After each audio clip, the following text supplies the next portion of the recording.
serpientes y dragones voladores.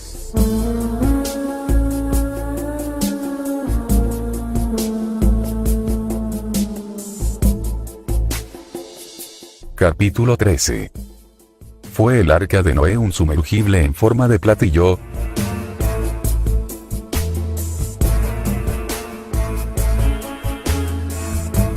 La nave que construirás, sus dimensiones serán medidas, el ancho será igual a su longitud. Tú lo sellarás como el Aksu, cuento sumerio del arca.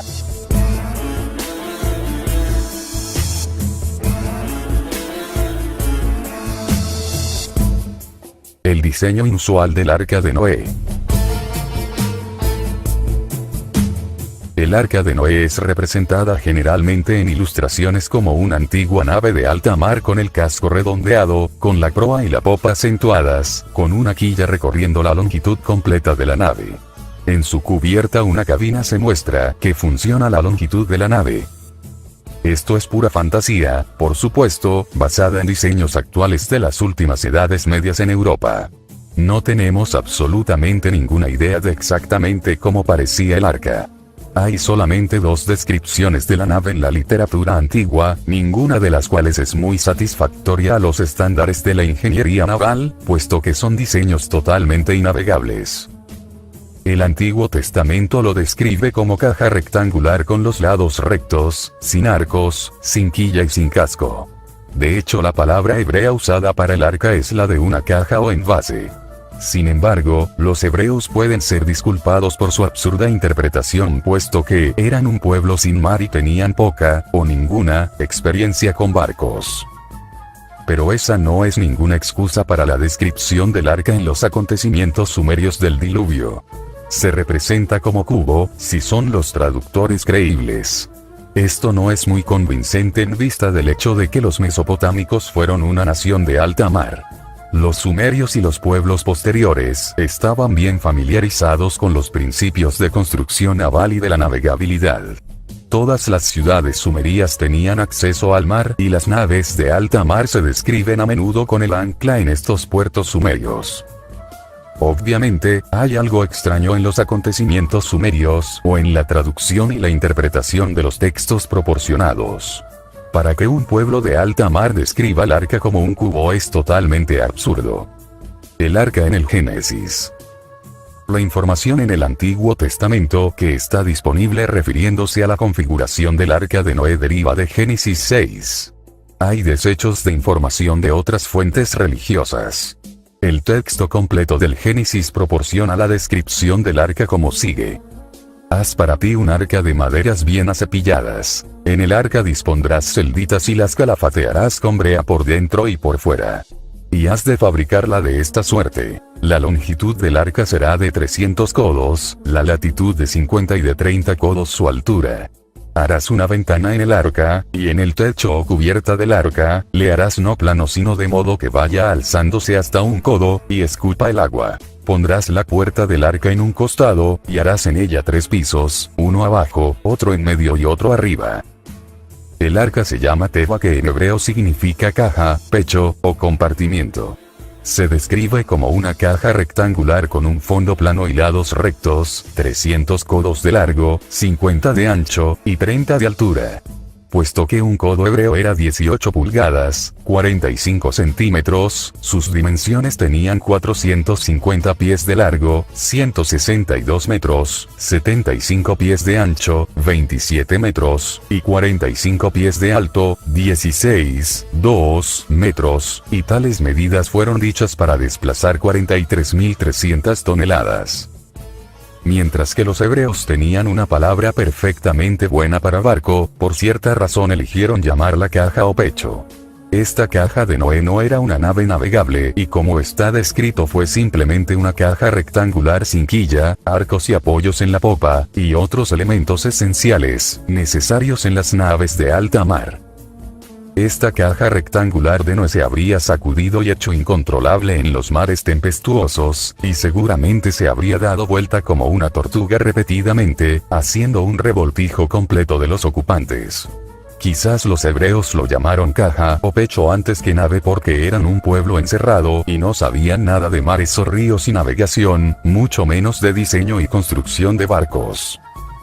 Los cronistas hebreos pudieron haber sentido que la palabra envase sería más entendible para su gente pastoral.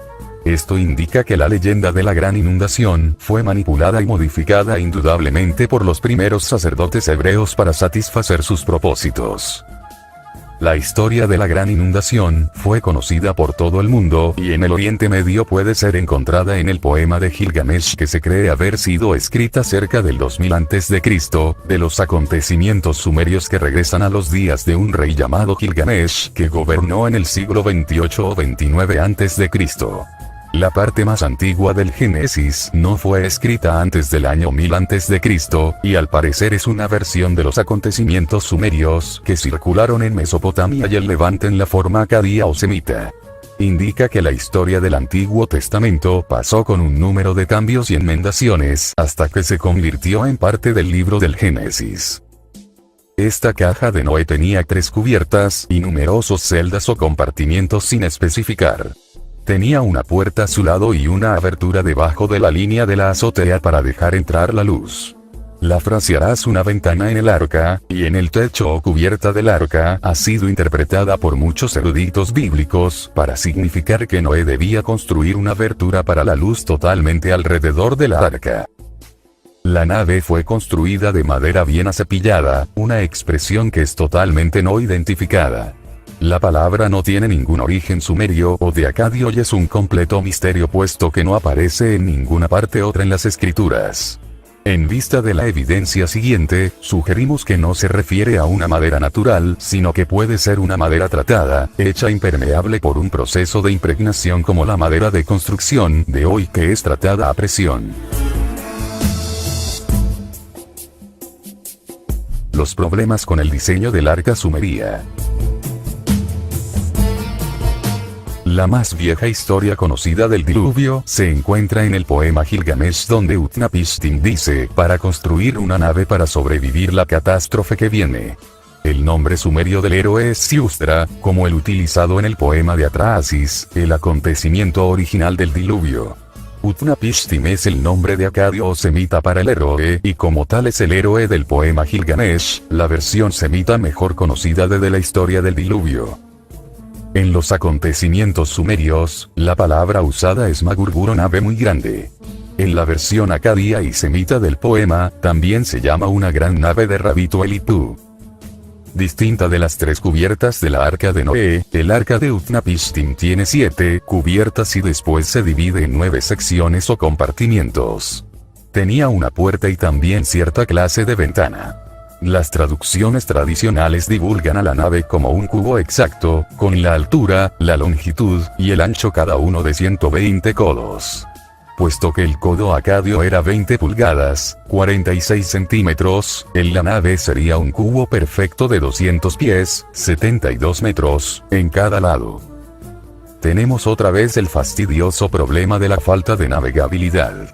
Mientras que los eruditos han insistido en traducir la configuración de la arca de Utnapishtim como cubo perfecto, el sentido común nos dice que este diseño es totalmente impráctico. Un cubo sería altamente inestable balanceándose continuamente en los mares tempestuosos. Los tripulantes realmente estarían revueltos con su carga humana y animal, parecería que la estabilidad sería el factor más supremo del diseño y de la construcción de la nave o barco. En su estudio El poema Gilgamesh y el Antiguo Testamento, el conocido erudito Alexander Heidel ha tratado el problema de la interpretación donde ciertos eruditos creen que un diseño circular del arca sería mucho más práctico y que el texto se presta fácilmente a esta interpretación. Sus opiniones, sin embargo, han sido rechazadas por otros eruditos. No está claro en el texto que la figura para el ancho de barco de 200 pies, 72 metros, se aplican al diámetro o el radio de la nave.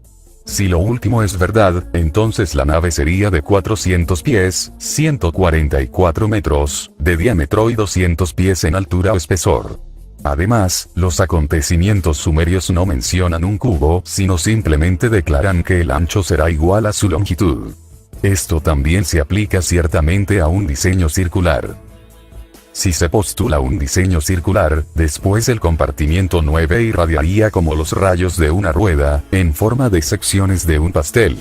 Un diseño aerodinámico elipsoide, tal como lo ha encontrados en sumergibles modernos, habría tenido ciertamente más sentido y proporcionaría estabilidad en los mares tempestuosos para los cuales fue pensado.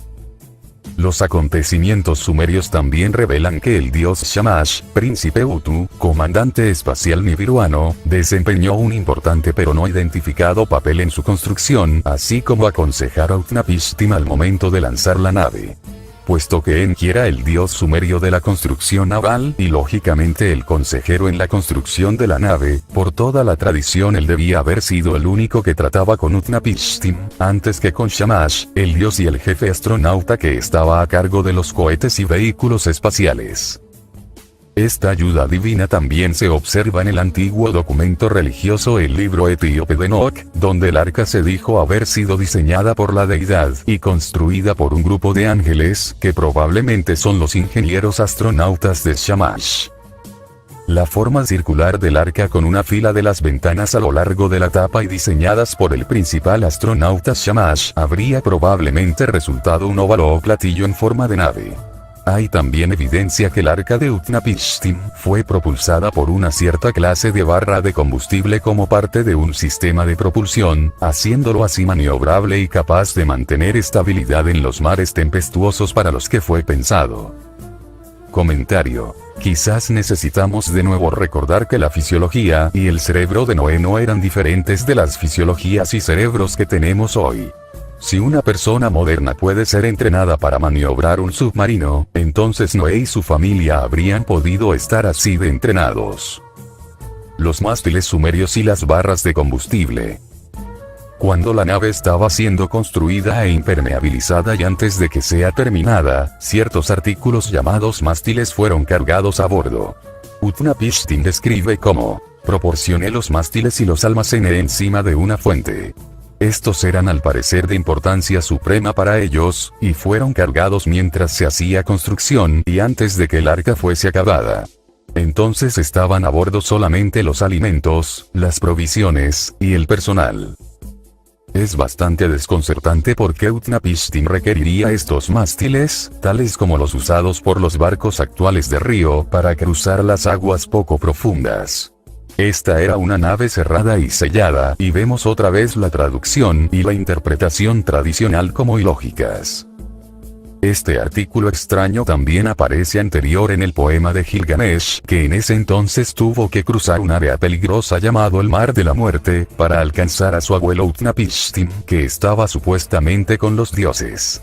Mientras que este mar peligroso que él tuvo que cruzar se ha interpretado como área acuosa, puede muy bien haber sido una metáfora para un viaje a través de ese mar extenso de aire llamado la atmósfera, que tuvo que ser atravesada para alcanzar a los dioses. Para este viaje, Gilgamesh tuvo que obtener 120 de estos mástiles. Estos se podían utilizar solamente una vez y fueron consumidos mientras eran utilizados. Cada mástil era bueno para solamente un empujón, y entonces se contaminaba y tenía que ser lanzado lejos. Para desear un nombre mejor, ellos los llamaron mástiles, sin duda influenciados por las naves modernas de río, pero el significado no está claro, y básicamente el término significa un palo o una vara que empuja. En términos modernos los describiríamos como barras de combustible puesto que fueron asociados al sistema de propulsión del barco. En este sentido, podrían ser o barras de combustible insertadas en un reactor nuclear, para controlar la salida de energía o más probablemente, los tubos o barras llenas del propulsor sólido usados en una cierta clase de sistema de propulsión del cohete.